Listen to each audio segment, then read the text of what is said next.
June 5th, 2012, Governor Kasich signed the Dangerous Wild Animal Act into law. I think I just seen one. Looks like a jaguar or a wolf or something. Terry Thompson is the reason why.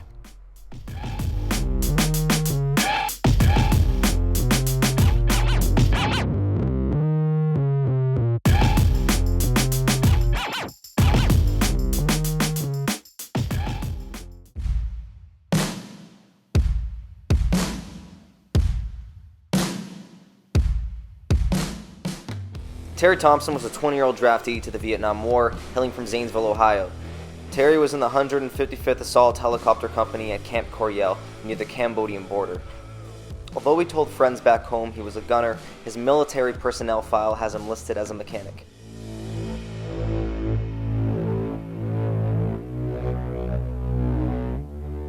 That being said, it is obvious that during his 1 year spent in Vietnam, he saw his fair share of carnage. Mike Marshall, fellow veteran and close friend of Thompson, felt that Thompson had PTSD from his traumatic experiences extracting wounded soldiers from landing zones.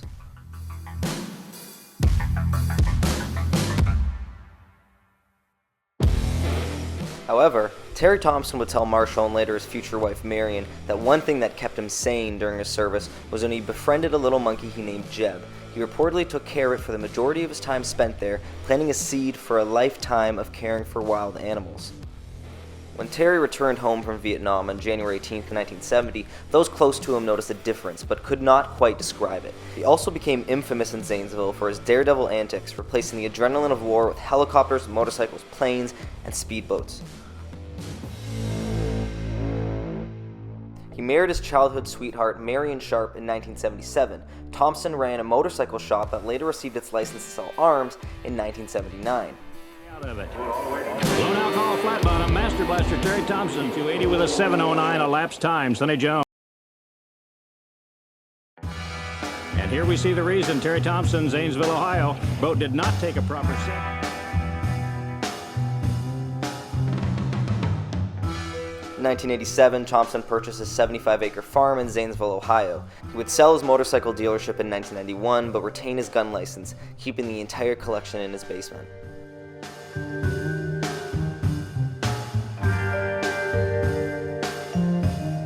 Juliet and Brutus are twin African lions. The Thompsons attended an exotic animal auction in 1997 where Terry bought an ailing baby lion for Marion as a birthday present, naming it Simba. Marion would eventually nurse the lion back to full health, sparking their mutual love for taking care of exotic animals.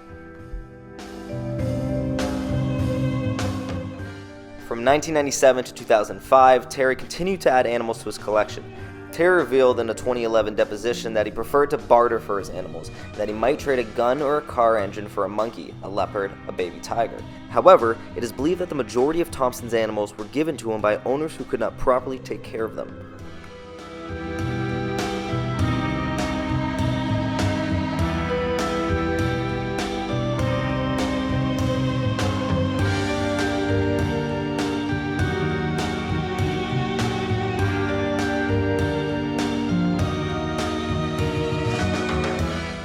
Police deputies were called to the Thompson property 30 to 35 times from 2005 to 2011 for animal-related complaints. Frequently, it was for calls of escaped horses. However, in 2005, he was charged with animal cruelty after the conditions of his family's farm led to the death of a buffalo. Thompson would be charged again in 2008, but was successful in defending the charges. 2003, Thompson turned in his license for distributing firearms back to the Bureau of Alcohol, Tobacco, and Firearms, yet the government still suspected he was in the gun business. In 2008, a confidential informant wearing a wire was sent to the Thompsons' home to buy a Smith & Wesson .44 revolver and a Remington 12-gauge shotgun. On the morning of June 18, 2008, while Marion was reportedly nude and in the midst of feeding animals, someone yelled through the kitchen door. With just a t-shirt on, Marion had to wait outside while agents raided the home, confiscating 133 guns and 36 bullets. That following April, Terry pled guilty to possessing unregistered weapons, with no charges drawn for the illegal sales of weapons. On October 8, 2010, the judge sentenced him to 1 year and 1 day in prison. Thompson would be sent to FCI Morgantown in West Virginia. With Terry in jail and the farm in disrepair, it is reported that the Thompsons owed more than $68,000 to the county and IRS in back taxes. Terry was released on September 30th, 2011, reportedly riding a bike 62 miles home to find that Marion was gone. His federal probation officer Joe Moore and farm caretaker John Moore, no relation, would find out from Terry that Marion was no longer living on the farm but would stop by 2 to 3 times a week to visit and send him money. Terry reportedly told the caretaker that he received a letter about his wife Marion cheating on him while she was away, sent from an unnamed source. Terry then added, "I have a plan to find out and you will know when it happens." While Terry was away, John Moore informs him that there was a break-in over the summer, with the stolen items including some of his collectible guitars, equipment, and motorcycle parts. The police report was left as incomplete, as the police said Thompson could only know and would have to straighten it out himself when he was out of prison.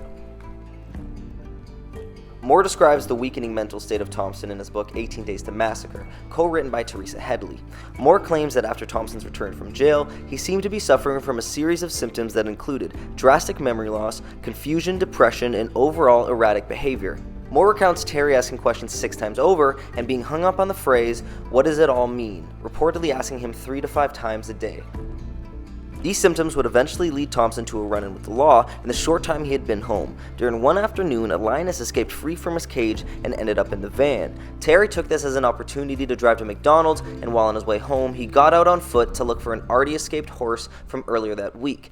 While Terry was scanning a field, he noticed people crowding a ditch nearby and taking pictures. The lioness had somehow jumped out while at a stoplight, and Terry had neglected to notice until now. This led to the Highway State Patrol arriving and having to assist Terry in loading the scared lioness back into the van, yet no report was ever filed. He was already under close watch by the sheriff for his escaped horse and feared he would be soon charged and sent back to jail. Thompson would eventually find the horse on a nearby property and lead it back home, avoiding charges. Moore summarizes his account in his book, which seems to paint a pattern of the local police having to deal with Thompson's nuisances without an actual reason to charge him. Moore recounts an instance when Thompson began to break his own safety rules with the animals, and he paid the consequences. In the weeks after coming home, Terry was socializing with 2 younger cubs, both hesitant in warming up to Thompson, who had been away during the majority of their upbringing.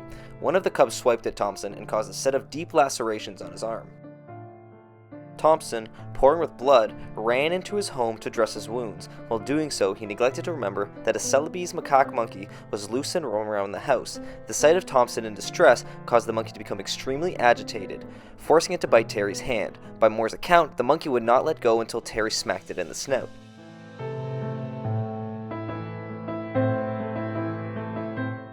Thompson's injuries were so severe in his arm and hand, Moore insisted that they go to the hospital and treat it with penicillin before it became infected. Terry refused and instead continued to question Moore on heaven and hell, the meaning of life, and relay the horrors of his time in Vietnam.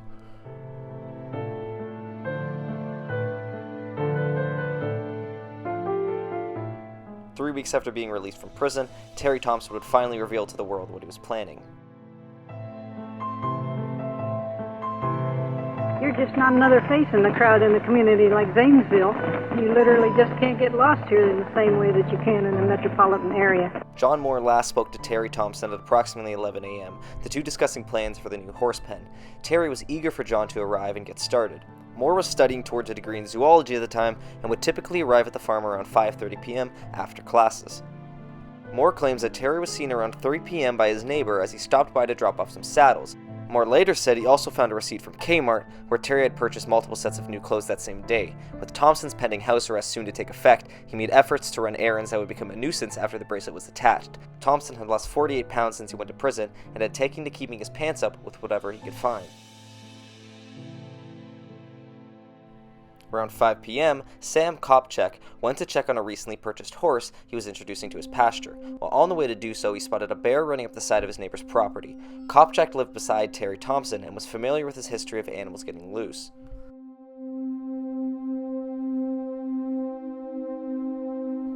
Kopchak couldn't shake the feeling that he was being watched, then noticing that yards away on the other side of his wire fence was a full-grown African lion.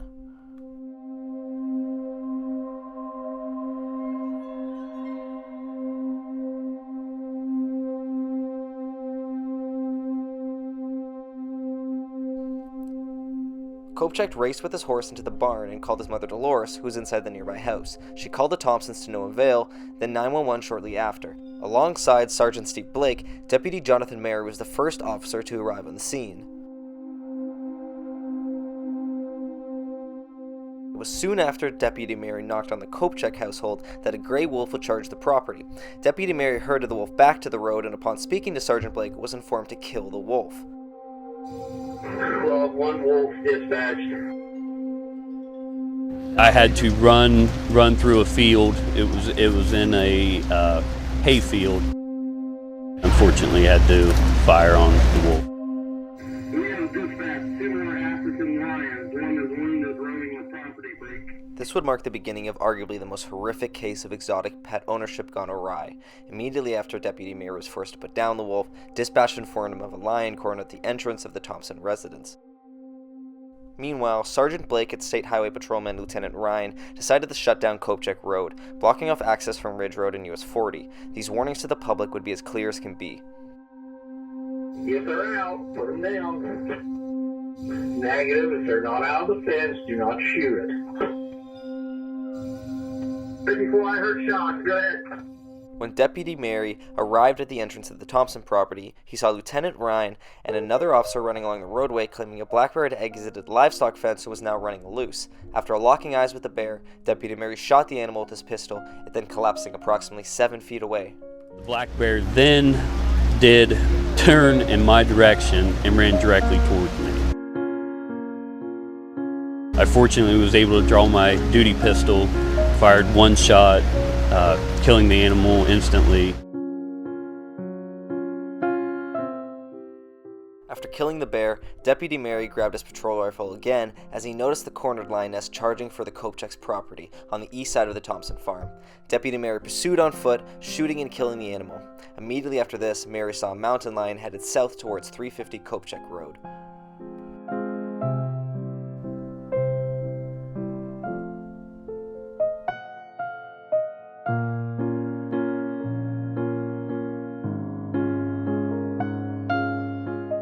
While in pursuit of the animal, Deputy Mary is faced with a male African lion trying to exit the property. Deputy Mary opened fire against the lion, marking the third animal he was forced to shoot in under an hour. Police reports have Mary heading back to the Thompson farm gate at 5:58 p.m., with the initial 911 call made at exactly 5 p.m.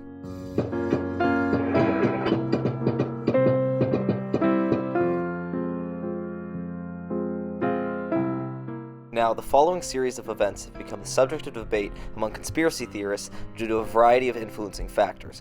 I will attempt to present the events from that evening as objectively as possible.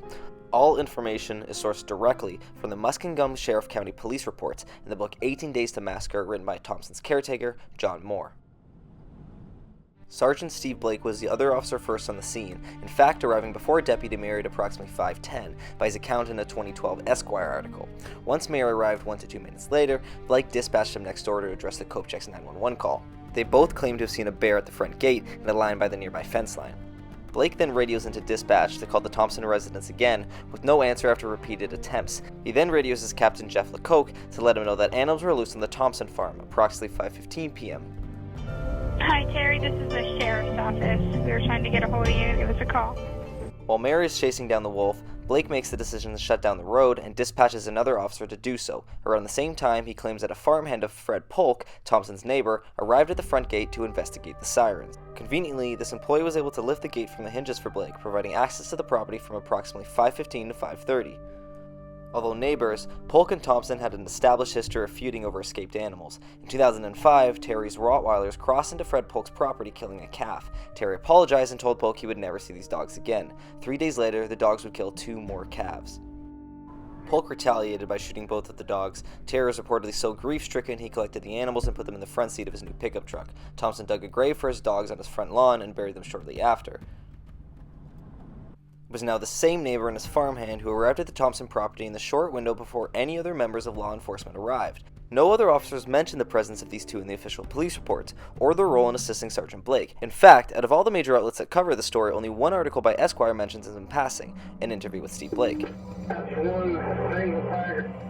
The glaring omission appears to be the explanation of how Terry's neighbors managed to arrive at the Thompson residence in the fashion that they did at such a critical time. Furthermore, how did these two individuals manage to open the gate in the midst of all the dangerous animals hovering around? Additionally, with animals threatened to escape and his only other officer actively pursuing an animal away from his direction, why would Blake be motivated to enter the property and risk opening the only gate containing the animal? More questions are raised when you compare the timelines of Blake and Mary, which seem to contradict each other, specifically 5:15 to 5:20, where Polk and his farmhand arrive, and then 5:15 to 5:25, where Mary pursues a wolf and kills it.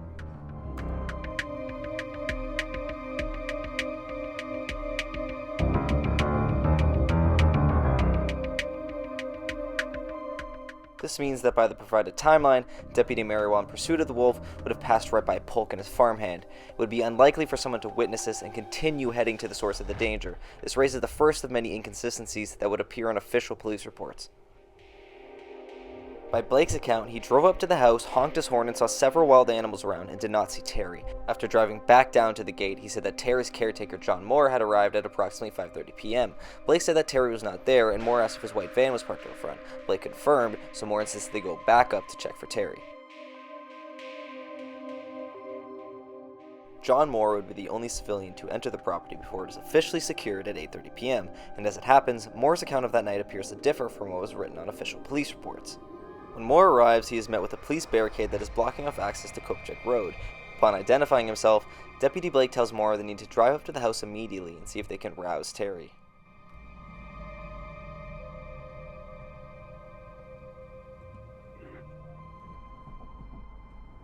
Moore notes that by his arrival, he already sees Yogi the bear, Samson the tiger, and Tiny the bear all dead nearby. He also spots the carcasses of more lions and tigers in the nearby field, implying that officers had already shot animals on the property, not just the ones escaping.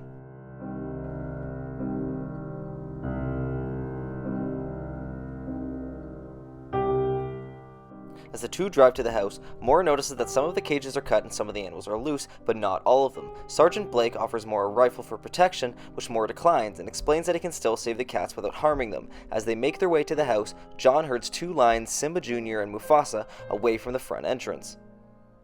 In Moore's book, he describes a conversation him and Thompson had concerning the safety plan if any animal ever escaped their cages. Moore emphasized the fact that Terry had 4 rifles around the property. In the emergency of one escaping with no chance of containment, Terry would put the animal down without a second thought. Human life came first, no matter how hard that might be. This doesn't appear to be Terry's plan in action at all.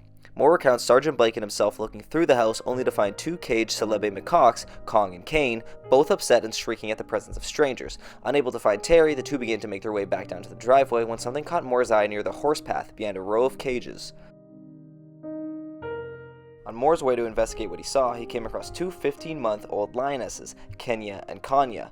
Moore specifically notes Kenya still being in her cage and even claims he locked and secured the cage himself. After turning around a corner of cages, he finally comes across his friend of 20 years, T, who appears to be in the midst of having his genitals consumed by the white tiger Solomon.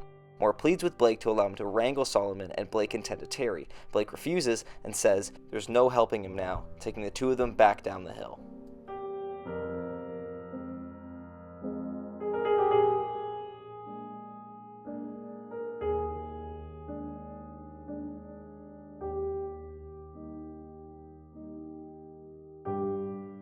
In official police reports, Terry is said to be found with 2 key items: a pair of blue bolt cutters and a Ruger 357 revolver, apparently 15 to 20 feet away from the body. The first 2 witnesses of Terry's body make no mention of either item in their account. Further questions are raised when the eventual firearms trace summary report returned to show that the registered owner of the gun was local police deputy James H. Paxton. Paxton was questioned on the ATF trace by Detective Steve Welker, and his story seems to get even more confusing. Paxton was formerly a federal firearms dealer and ran Shooters Outfitters as a part-time business, then selling the gun to himself in 1984. Paxton explained to Welker that he barely remembered the gun because he never had many Rugers. He thought he might have some records at home that would shed light on where the gun went, or that maybe he'd already sent them to the ATF. When asked, Paxton explains that he probably got out of the business shortly after this transaction.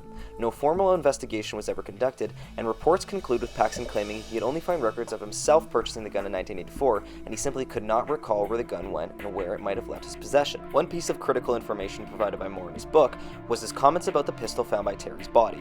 As a 20-year friend of Terry and employee for the last 5, he had never seen Terry handle that gun or even mention it, and it was not one of the 4 rifles hidden for his safety plan. Looking even further, Terry was a seasoned arms dealer that was unlikely to have a pistol stashed with a legible serial number. When Terry was raided by the ATF in 2008, out of the 133 weapons seized, not one had a legible serial number. Each one was meticulously filed away. When Moore was taken back down to the front entrance, the sheriff was already notifying dispatch there was a dead body, with seemingly no official confirmation at this time. Moore argued with officers to allow him to go back onto the property and save the big cats, but Sheriff Lutz refused and made him painstakingly produce a list of every animal he could recall under threat of detainment. 45 has just gotten with me. He's been to the house. 45 is the call sign of Sergeant Steve Blake, who claims on the radio that even after a second time driving out to the property, by 6 p.m., he had still not located Terry's body. We can't locate the owner up there, so this officer's going to come with me here at the scene. We have located the owner, code 16, possible 58. 3 minutes later, before the next team of officers even enters the property at 6:13 p.m., they've already located the body and identified a possible suicide. Here in the field. It was shortly after then, Moore describes the farm turning into a war zone. Officers arrived armed with AR-15s, M4 rifles, and other automatic weapons. Officers bragged they had so much ammunition they couldn't sit down in the truck bed. While looking over police reports, he appears to be referring to the team of officers that arrived between 6:10 to 6:27 p.m., led by former Marine Deputy J. Lawhorn. In one of his most serious accusations, Moore stands by the fact that he witnessed his team of officers kill animals that were still in their cages, including the lioness he had just secured. Would you please broadcast for me? We have a crew of 4 in a pickup truck. Our people going in to check on the owner of the property. This is the team of officers that are on the official police report as the first to indicate it was a suicide and first to notice the pistol near Thompson. We need the group in the van to come to this location. The group in the van. Sheriff Lutz refused to let Moore leave the farm and confiscated his phone with an order of no photos. While using the scope of his M4 rifle, Lawhorn would be on record as the first officer to report Thompson's death as suicide, apparently spotting the bolt cutters and pistol 15 feet away from the body. This is all despite the fact that visibility was likely hampered by the coming nightfall and high brush of the field. The rest of the account by Deputy Lawhorn reads like a Hollywood script, with animals climbing onto the truck from all sides, bears and tigers bursting out of their cages, and details of the heroic efforts of the officers involved. I have 5 dart guns en route from the wild. Tranquilizers from a local animal sanctuary are said to be on the way at 6:30 p.m., but it doesn't seem like the officers are planning on saving any animals on the farm. Yeah, 60, that's fine. We're only going to probably need them if we have something in a populated area that we can't shoot at this point. Thompson's body was collected by an ambulance once the site was secure, although no crime scene was established. Officers believed there were still animals at large, so they set a trap by the barn with chicken parts, the same chicken parts that the cops would say Terry used to bait Solomon the tiger to attack him. Both Moore and the official autopsy would say that Terry's pants were unbuttoned, but officers would claim they were torn off. About 100 yards from 70, headed towards South Rio, he saw a large black bear. From the span of 8:30 to 11:30 p.m., officers were gradually relieved of their duties and sent home. The last reported animal to be put down was around 10:47 p.m. when officers Deputy Mary and Deputy Wilson spotted a bear near I-70 using a thermal imaging camera from the fire department. Deputy J. Lawhorn and Deputy Adam Swope were placed as security for the Thompson property overnight, with massive floodlights raised to illuminate the area surrounding the Thompson barn. In the dead of night, the officers reportedly saw headlights driving onto the property. The officers requested a dispatch for several units to come investigate the vehicle. Deputy Williams would later contact the officers and ask them to meet him at the front gate, as the intercepted vehicle was now on the way back to the property for the purpose of returning a line. As it would turn out, these individuals were attempting to steal the deceased lion that was within view of the road, and had already loaded the animal in the back of their Jeep Cherokee. Today, 4 men will face new trial next year on charges they tried to steal the carcass of a lion in Zanesville last month. With Kopechek Road no longer closed, the officers realized they needed to clear the carcasses that littered the fence line. With the use of an ATV, the officers report to have collected 21 animals up to the barn while accounting for several other ones that were around the farm's perimeter. This produced the infamous photos depicting a mass pile of deceased exotic animals.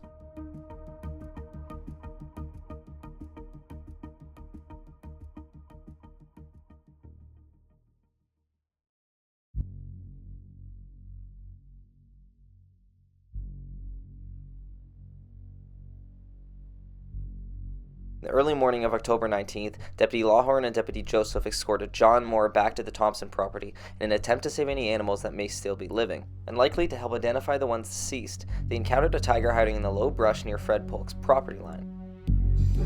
I copy a single tiger along the fence line at 19. Although they attempted to tranquilize the tiger, the agitated animal reacted violently, charging zoo officials and officers nearby. Officers were forced to shoot the tiger, and Moore would have to witness the last escaped big cat put down with a bang. Former Letterman guest and current director of the Columbus Zoo, Jack Hanna, was on site to address the national news and speak on the necessity of dealing with these dangerous animals. By approximately noon, officers had cleared the property and there was one remaining animal unaccounted for, a lone macaque monkey. This animal is believed to be carrying the herpes B virus, which is also transmittable to humans, not to be confused with herpes simplex virus. When humans are infected with herpes B virus, it often leads to severe brain damage and death.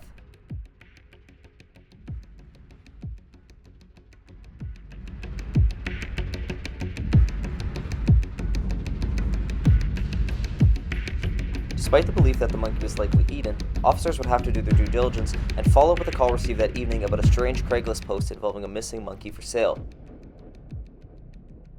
More than likely just a well-timed prank, the listing describes a scenario where the poster had found the monkey rooting through their garbage and had found it to be very cute, but could not keep it because it was wiping and throwing feces all over the walls. The post also mentioned that the monkey acted as if it was wanted by law enforcement. The post concluded saying they were trying to sell the monkey for $10,000. By the time officers returned back to the Muskingum County Sheriff office, the ad had been removed. However, a second ad had been posted with the title "Monkey That Escaped, $999,000, Zanesville."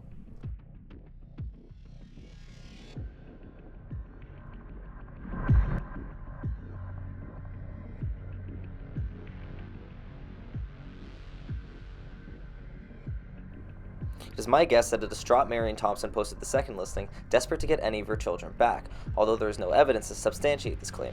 There is no follow-up to this case, as both listings had generic email addresses produced by Craigslist. It could not be traced without a search warrant issued directly to Craigslist. Out of the 56 animals on the Thompson property, 6 remained alive. By October 19, 2011, the remaining 6 were sent to the Columbus Zoo for monitoring. Officials said they needed to monitor the animals for 4 to 5 weeks to watch for any signs of rabies or other diseases. With Marion still away, Moore was responsible for burying the mass of the animals collected on the farm. Moore dug out a 25-foot hole with a backhoe and body by body was forced to bury the same animals he fed and cared for. Moore stands by his claims that the officers shot numerous animals in their cages, and the circumstances surrounding Thompson's death are suspicious. The same left hand that Thompson is said to have shot himself with was the hand attacked previously by the lioness cubs and macaque monkey. In his book, Moore provides the explanation that animal rights activists and or the sheriff department wanted to get back at Thompson, but whether by design or lack of hard evidence, this has not yet been brought to light.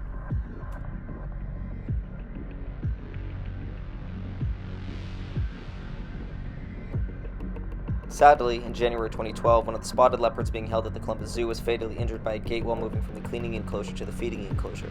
The leopard suffered an irreversible spinal injury and was euthanized shortly after.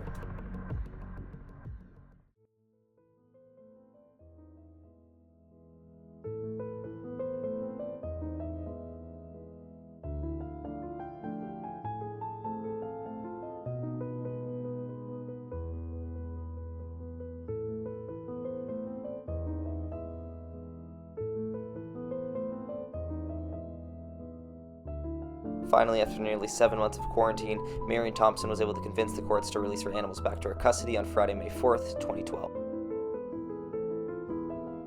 One hypothesis that could be raised to explain Terry's degenerating condition would be the argument that a 62-year-old Vietnam veteran with a lifetime hobby of high-octane motorsports, Terry had started to develop late stages of chronic traumatic encephalopathy, CTE, the combined effect of repeated head trauma from his time in the helicopter corps, and a further lifetime of brain-rattling motor hobbies like flying planes, helicopters, racing drag boats, and motorcycles could be reason to explain the symptoms noticed by John Moore: memory loss, behavioral changes, and executive dysfunction. Several studies directly link CTE prevalence to veterans and have noticed the underpinning connection with PTSD.